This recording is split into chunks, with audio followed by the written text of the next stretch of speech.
Welcome to Bethlehem, the birthplace of Jesus Christ, Church of the Nativity, and the Pilgrimage Road, Bethlehem. So, ang gagawin namin ngayon guys is a-attend po kami ng Mass. And we're very lucky dahil very early kami. Dahil nag-check-in na po kami dito kagabi pa. Sa tabi ng church, may hotel. The name of the hotel is Casanova. And very cheap po yung price ng per night nila. It's only $50.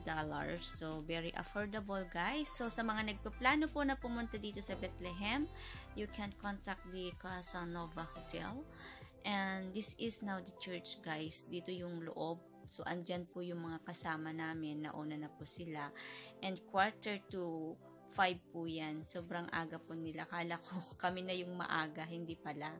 So, ayan po. Nag-organize po yung aming leader para sa church, para sa mass po namin. Doon sa mismo kung saan po ipinanganak si Jesus Christ. And this spot guys is believed to be the birthplace of Jesus Christ.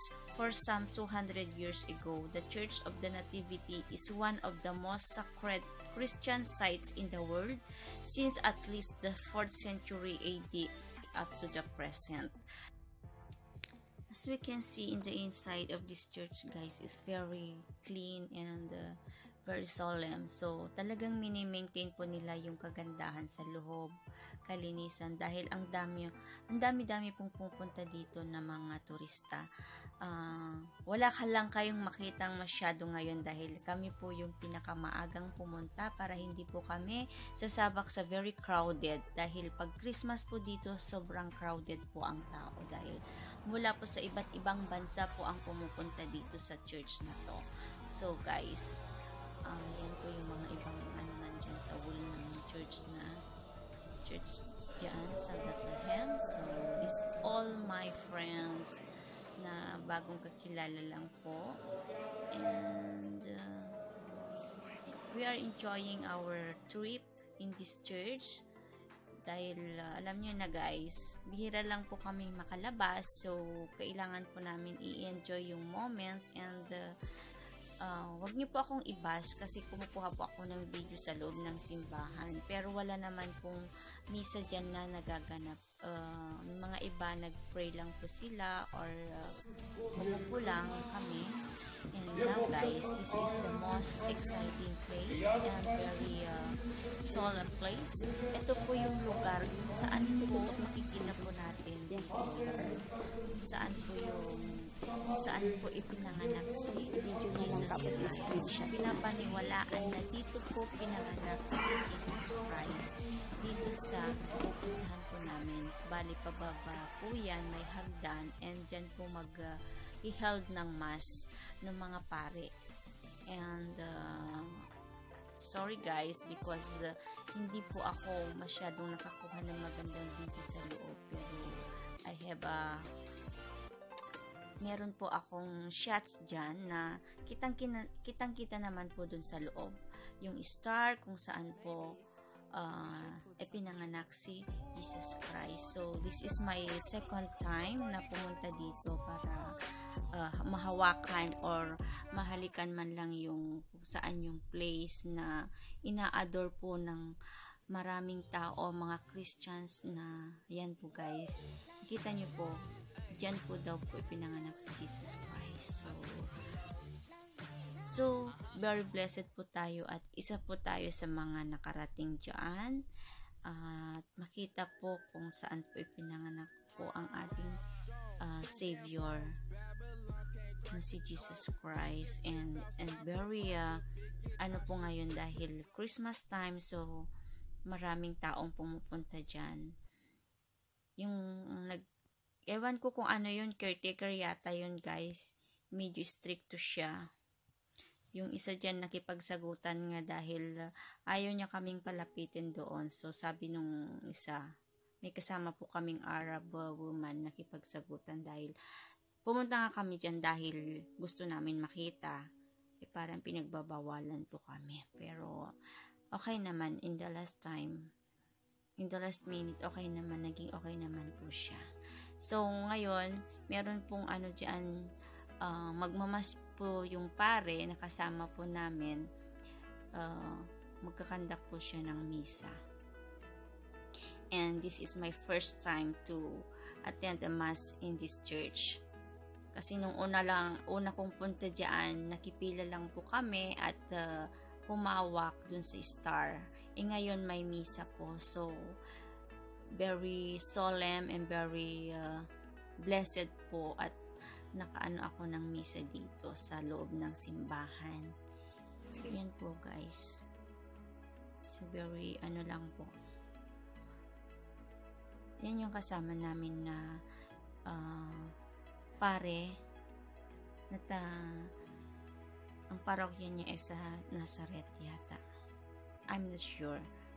Pero taga Nazareth sila. So, ano lang po guys. Medyo tahimik lang po and i-fast forward ko na po yung video ko dito.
Saan ang next natin ulit? Saan ang next natin? Merry Christmas, Philippines!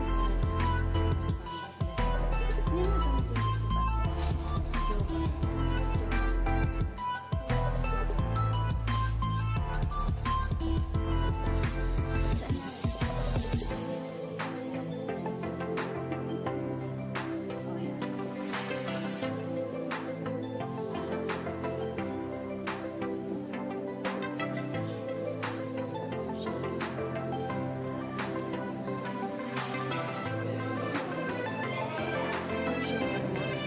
check in mga ano.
Thank you guys for watching my video, and please don't forget to subscribe and post the notification bell so that if I have a new video, you will be notified.